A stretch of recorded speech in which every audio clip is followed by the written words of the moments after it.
अरे मनुष्य, उसकी यह कथा हो रहा है, मेरे यहाँ बुलावा नहीं आया है तो मैं नहीं जाऊंगा, ये मिथ्या ग्रंथ है। पुराण कहते हैं जो व्यक्ति भगवान कथाओं में चर्चाओं में बिना बुलाए पहुंच जाता है उसे एक यज्ञ का फल प्राप्त हो जाता है। साधु नाम का व्यापारी राजा के समीप पहुंचा, का राजन भक्ति भावना के साथ में यह कौन सी देवता की पूजा किया जा रहा है।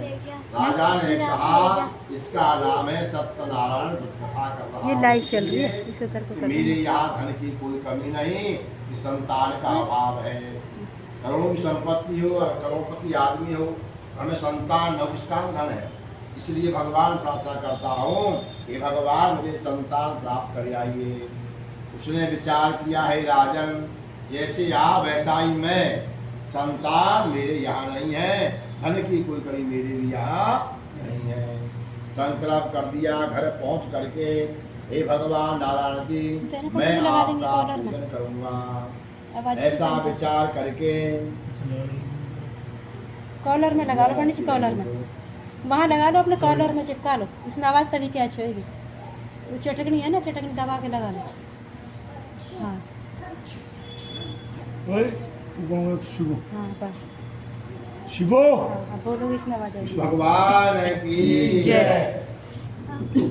तो साधु ने कहा जहाँ भगवान का पूजन होता है वहाँ विचार न किया जाए, और जो बिना विचारे बिना बुलाए भगवान की पूजा पहुँच जाता है उसे एक यज्ञ का फल प्राप्त हो जाता है।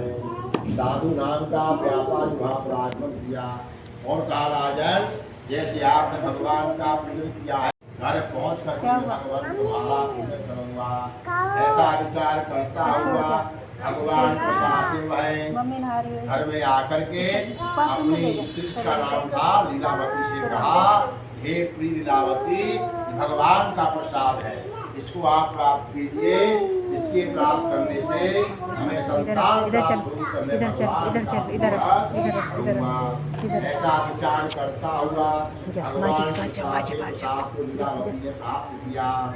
समय आने पर विचार करने लगा कि मैं भगवान के पास चाहता हूँ संतान में कन्या ही चाहिए।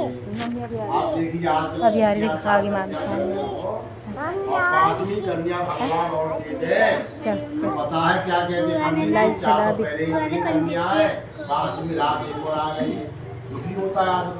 लेकिन साथ आजा आजा इधर ले ले सुन इधर ले जा तू युगु ले कन्या बराबर इधर। साधु ने कहा मुझे संतान चाहिए, समय आने पर उसके यहाँ साधु शेख साहूकार ने कहा ब्राह्मण देव से, ब्राह्मण देव हमारी कन्या के लिए सुयोग्य वर तलाश किया जाए, क्योंकि आज समय पहले ही जमाने में कन्या की वर तलाश ब्राह्मण ही किया करते। ब्राह्मण ने से कहा, ब्राह्मण ने अपने दूत को साथ में तुम्हारे नाई को साथ में लिया और वर खोजना प्रारंभ कर देते हैं। वह सिर साहूकार कन्या के लिए वर खोजना प्रारंभ किया और कहाँ पर पहुँच गए, जिसका नाम है कंचनपुर नगर, जिसको आजकल कलकत्ता कहा जाता है।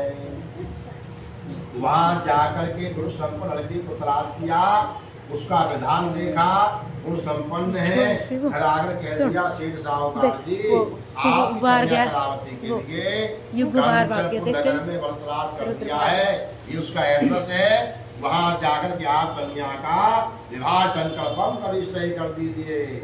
पूरा समाज गुरु बहानों को साथ में लिया, वहाँ पर आगमन किया, वहाँ जाकर के अपनी कन्या का विवाह संकल्प कर दिया। देखता रहे और विवाह समय भगवान का पूजन हो गया। अब भगवान रुष्ट हो गए, भगवान ने श्राप दे दिया साधु व्यापारी गणों जहाँ कहीं भी आपका आना जाना होगा वहाँ आपको आपत्तियों का सामना करना पड़ेगा। भगवान का श्राप भला कौन मिल सकता है। अपने दामाद को साथ लेकर के व्यापारी व्यापार करने के लिए चलने लगा और व्यापार करते करते कहाँ पहुँच गया, जिसका नाम है रतन शाह नगर, जिसको आजकल बम्बई कहा जाता है। वहाँ की राजा का नाम था चंद्रकेतु नाम का राजा राज्य करता था। वहाँ व्यापार करना प्रारंभ किया। दिन में व्यापार करता है, भगवान का भक्त था। रात्रि में भगवान का कीर्तन जागरण किया करता है। गोविंद जय जय गोपाल जय जय गोविंद जय जय गोपाल जय जय। नाव को देखा, जैसा धन प्राप्त था नाव में वैसा ही प्राप्त हो गया। आप भगवान का ध्यान करते हुए नगर में की तरफ प्रस्थान करना प्रारंभ किया। वहां पर पहुंचे जहाँ उनका नगर का किनारा था। उस समय दूत से कहा, दूत जी हमारे यहाँ पर जाइए और हमारे आने का समाचार घर में सुना दीजिए। उस समय कन्या कलावती लीलावती भगवान का प्रसाद तैयार करके ब्राह्मण के द्वारा भगवान का पूजन करा रही थी। दूत ने कह दिया, यथावत व्यापारी गण नाम लेकर के किनारे पर आ चुके हैं, आप जाइए धर्म निभा करके ले आइए। माता ने कहा, पुत्री कलावती भगवान का प्रसाद है, भगवान का भोग लगाना, प्रसाद को सबको बांटना, उसके बाद प्रसाद को प्राप्त करना, उसके बाद वहाँ आना जहाँ आपका पति आया हुआ है। ये कन्या कलावती ने न प्रसाद से भगवान का भोग लगाया, न स्वयं प्राप्त किया, न वितरण किया। वहाँ पर पहुंची जहाँ उसका पति नाव में बैठा हुआ था। भगवान को धूप आ गया, क्यों आया वो भगवान के लिए? 3 बातों का दूसरा फोन तो इधर आ गया। पहली बात, भगवान का न भोग लगाया है। दूसरा, न प्रसाद को, तीसरा, न स्वयं प्रसाद को प्राप्त किया है। भगवान ने श्राप दे दिया, उसका पति